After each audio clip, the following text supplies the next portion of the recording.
So again, thanks for joining us. I'm not gonna take your time, so I'm gonna leave the stage to you now. Again, thank you. Thanks, Arda. really good to be here. Yeah, thank you. I'll share a quick presentation to talk about Zoom. And you're right, it's been an unusual time. Hopefully everybody here can see that.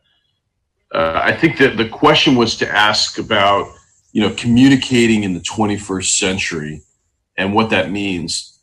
And I think, it's been unusual, to say the least, and a lot of changes, a lot of things that we have to think about together. And we've really enjoyed working in Turkey and some of the great interaction we've had with the Turkish people. So we'll talk about that too. But today's theme is communicating in the 21st century.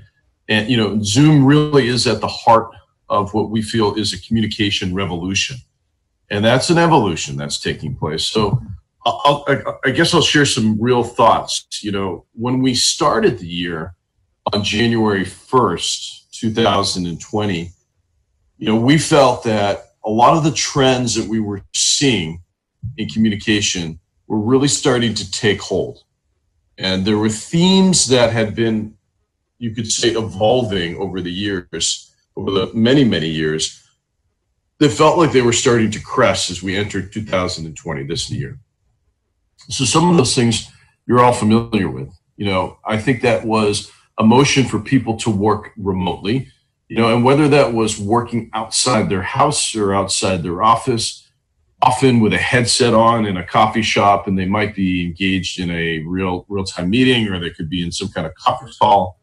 The concept of working anywhere, anytime, flexibly was really taking steam. A lot of people refer to it as the gig economy or flexible workplace, etc. Now, for many of us, it also meant mobility. And while the concept and the discussion around mobility have been happening for years, what people were asking was to connect, conference, discuss, meet, and work anywhere from the back of a taxi to a hotel room or otherwise, using a device that was mobile and was connected either through 4G or 3G or otherwise, hopefully soon on 5G, that provided the right kind of performance that they expected. So mobility really started to take trend, and we saw more of that adoption, and we'll talk about that in a second. That was calculated by downloads of the app itself. And trend number 3 is we saw moving very steadily is every room was becoming a video room. So every space, because of the commoditization of hardware, could easily become a video-enabled room. So that meant more places were allowing people to connect through video and real-time communications. And that could be a small space, a huddle room, to a large boardroom, to a more intimate conference room. That became much easier, faster, and growing. And then large presentations or webinars, 1 to 100, 1 to 1,000, 1 to 20,000, in some cases 1 to 40 or 50,000 people connected. Probably a lot like today here at Webrazzi, was the ability for people to connect either virtually 100%, like we're doing today, or that meant that people were connecting in a combination, a hybrid manner of real-time presentation and in a live audience and a remote audience, again, like this presentation. So all of these themes were starting to take place, and they were progressing nicely in every country around the world as we began 2020. And we also saw other trends, like, in the next roughly 10 years, there'll be 43 megacities. That meant cities with population of more than 10 million people, a lot like here in Istanbul, where traffic is difficult. People don't want to travel from one side of the city to another. So it started to drive this concept of what is more efficient meetings? How do you create more efficient communications? That was an obvious trend that was happening in 2020. And then there was a change of workforce. The fact is that, 2/3 of the world population are millennials and Generation Z. So if you think about, people that are anywhere from 14 years old to 25 years old that are progressively entering in the workforce or in the workforce, they're digital natives that are raised on more flexible technology, and they're used to communication tools like Snapchat, like Facebook Messenger, like FaceTime and otherwise, that are very consumer-like, and they want to see that in their office environment. So we were starting to see a very distinct shift in what people were thinking about and how their expectations for this kind of tech went from consumer-like use case to business-like use case. And that was happening naturally and progressively. And then March 11th hit. And I think as we saw the steady steps towards the escalation of the pandemic, when the World Health Organization declared on March 11th that officially COVID-19 was a global pandemic, for us and for probably just about everybody in this audience and around the world changed. And I think what we saw was a global need to think about a shift in how we socially connected and how we communicated, and then how we did work and how we did education. And we really had to think just about everything because at a global level, for the first time probably ever in our modern history, the world stopped, and traditional ways of working or educating or connecting dramatically changed. And I think it was a very kind introduction that did throw Zoom onto a global stage. And we just saw an amazing rush, an amazing change. What we saw very quickly was the need for the boardroom to go from a physical boardroom where people were meeting just like this around a table around the world in every places from Istanbul to Tokyo to London to Paris to New York to San Francisco, very quickly shifted. And the idea of being able to physically meet together or congregate in an office was impossible, for health reasons and for prevention of the spread of the virus. People had to look for alternative ways. And we saw that very creatively and very aggressively shift. For example, there were two very large global financial institutions, some of the largest in the world, that I can think of. In one case, moved 85,000 people, or 80,000 people, I should say, from the home to the office, from the office to the home in a matter of 4 days. Or the likes of HSBC that moved 290,000 people to a virtual conferencing and connection like this very, very quickly. So that shift was real, and it was very, very fast. For us, as a company, I think people have gotten to know Zoom, and we're really appreciative of all of the adoption, and we'll talk about that in a second, and the trust that people put in the brand. But as a company, we're really, really focused. We felt we had a responsibility to the world to help with things like business continuity and working from home. So, we'd seen those trends before, whether it was preparation for the Tokyo Olympics or during natural disasters or cities or places that had protests going on. People stopped working from their office and they had to go to a work from home environment. But we had never seen it at a global level in one fell swoop. So we quickly jumped on and got ready to support this concept of working from home. What was really in the center was educational continuity. And for Zoom, a core value is education. We believe that it's extremely important to keep our children educated and ourselves educated and help our communities do that. And this was difficult because we found that there were literally millions of school children, mostly in primary and secondary schools, that were not franchised and they were not access to technology per se.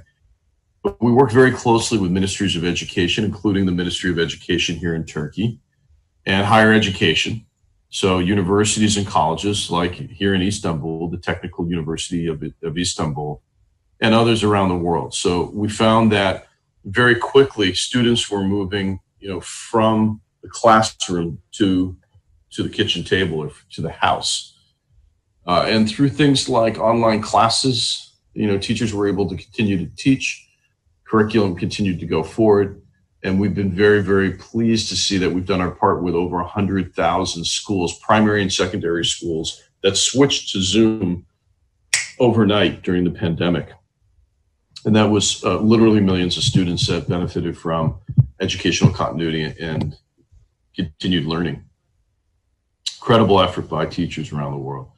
On the medical and government front, telemedicine was extremely important. It is extremely important. People had to be able to connect and provide information without physically seeing their patients. We provided that through telemedicine and the use of Zoom. And then government continuity, we'll talk about in a second, but how do you communicate as a government to let people know what's happening and then actually to work together where it's real difficult. So these were our priorities, and we focused the company around. And what we saw very, very quickly is, Zoom became somewhat part of the vernacular, and we were absolutely humbled by that. But almost overnight, Zoom did become one of the top downloads, if not the top download in just about every country, in just about every category. And the app started to get wild adoption, probably beyond our imagination. So to give you an example, at the end of 2019, so walking into 2020, there were roughly 10 million meeting participants using Zoom every day. So on a daily basis, there were 10 million meeting participants engaged in the platform and using the service. By the end of March, that number had risen to 200 million meeting participants every day. And then crazy, roughly 30 days later at the end of April, we reached 300 million meeting participants daily. So that was a 50% increase in meeting participants across the platform in a matter of 30 days. So exceptional use. We just announced our earnings call, a few days ago, about 6 days ago, or 8 days ago, I should say. And we gave some indication of consumption. We were averaging about 100 billion meeting minutes per year on Zoom before COVID. We're now pacing at more than 2 trillion meeting minutes of consumption on the platform on an annualized basis. So that is astonishing, and a history of video conferencing that had never been seen before. So the use cases became interesting. So, what you're seeing here is a company called Atlassian out of Australia. And, as much as people were going to work, even at work, you had to relax your mind. And people started to get very creative. This is the Atlassian company with Mike Cannon, their CEO, in the center on the bottom, who is hosting a painting class on Zoom for his employees. Blow off a little bit of steam, relax, and do it all on a virtual level from your house. Same picture, a lot of fun, which is cool to see. On a more serious note, as I mentioned, telemedicine and medical continuity and help. Not so far from here in Austria, the Red Cross was very progressive in applying Zoom technology to communicate out safety measures and also how to assist the population in Austria and support medical emergency relief using Zoom. And they did create a very simple studio out of the Red Cross.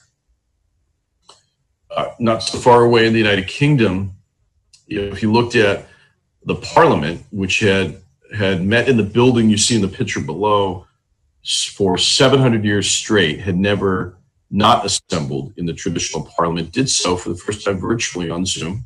So the House of Commons started using Zoom in Parliament. They continue to use that.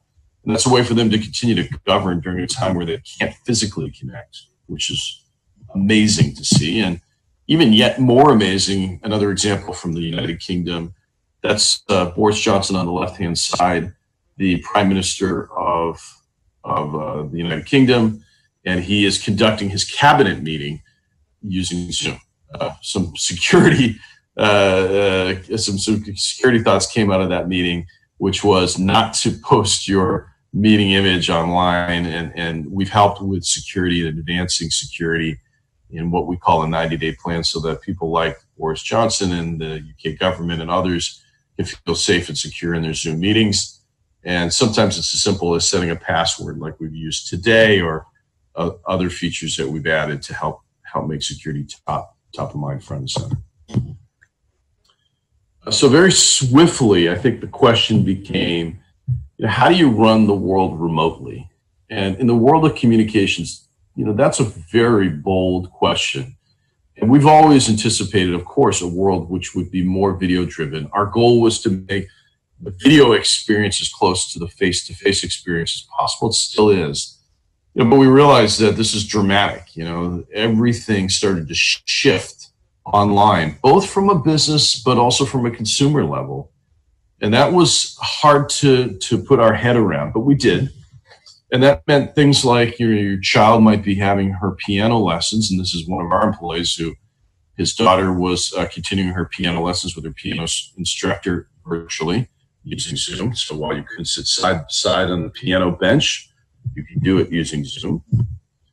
You know, and we felt, you know, obviously that life needed to continue. So marriages were happening on Zoom. They were made legal in the state of New York. So if you did get married on Zoom, at least in the state of New York, it is legal and official. You are now wedded permanently. And it was nice to see that people were also celebrating life experiences like the celebration of a new child, you know, wedding shower or a baby shower done on Zoom, which is really interesting to see. And, you know, even things like adopting a child, which often requires a lot of physical interaction and paperwork, that kept going. And, you know, we were really humbled to see stories like this, where this family finished, finalized their adoption 100% on Zoom and welcomed a new child into their family. Sometimes it's a sad scenario. And, you know, certainly we know that, again, when you mourn the loss of a grandmother or a family member, you want to experience that funeral together. But, you know, times where you couldn't, it was also beneficial to see that people could still respect and celebrate life as people passed using Zoom for a virtual funeral. Probably on top of hearts and minds was, how do you continue to watch sports? Well, you can't go to the stands, but believe it or not, here in Europe and Australia, and we're seeing also in the United States, people are now simulating their, you could say, fan participation, where athletes are returning to the field, but the fans are joining virtually, just like this event. They're joining from the stands via Zoom, and it's pretty cool to see. This is an example. The world's first virtual grandstand happened in Denmark not so long ago, powered by Zoom. If you happen to follow the German sports scene, interesting to see that, you know, some of our favorite athletes in Munich and Germany, in parts of Germany, were continuing to train using Zoom and connecting via Zoom. But fitness classes continued everywhere. So you didn't have to be a professional athlete. Here at Zoom, you know, we host every Tuesday. We do yoga sessions, and, you know, our French team has a daily half-hour break where everybody gets online to connect and do stretches with their kids. And it's just a fun and easy way to keep mental and physical strength going as well. And sometimes it gets to the art of bizarre, where in Australia and New Zealand, there was a Zoomathon where these two gentlemen, Jono and Ben, embarked on the world's longest Zoom call. I think they might still be going. I'm not sure, but it was pretty darn long, going on for days. I'm not sure that I want to Zoom that much, even though I'm part of the company. You know, we still find that you can only do so much Zoom. The royal family got into the act as well. We saw leaders and heads of states from around the world using Zoom, but this was pretty cool with William and Kate, you know, jumping on during Easter time and celebrating with children around the world. The royal family paying tribute to the nurses across the world. And yes, even the Queen celebrated her 94th birthday on Zoom with the royal family. So lots of use cases, and sometimes it's as simple as getting your pizza delivered. The world's largest pizza party was held on Zoom through Domino's in different parts of Europe and Asia Pacific. And then also Domino's used Zoom as a vehicle for recruiting and adding new team members to their takeout delivery service team around Europe and around other parts of the globe. It's pretty cool. So I guess you could say, where does that take us? You know, we feel, you know, the future's now. So while the pandemic has been jarring and startling and frankly awful from a human perspective, what it's taught us is that life can continue. And life continues in ways online or virtually coming back into society. And that means doing it safely and sound, but using new tools. I think, you know, we've seen incredible increase. Like we saw, there are now more than 265,000 companies around the world paying to use Zoom. And that is companies with 10 employees or more. As I mentioned before, there's more than 2 trillion annualized meeting minutes happening, over 100,000 primary and secondary schools using the service, and 300 million meeting participants every day. So just those are free and paid users that enjoy the product. And we ask that, please, you should try it. So if you haven't had a chance to use Zoom, download the app, give it a try. It's free. You can use your free account forever. The meetings are limited to 40 minutes on the free account. But we're excited to welcome you to Zoom, and we hope that people continue to think about it.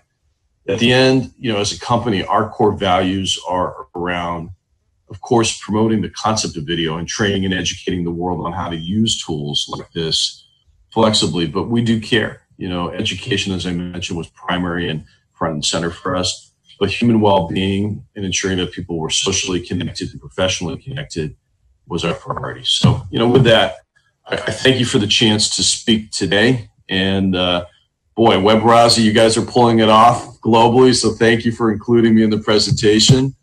And that is the Zoom story in 20 minutes.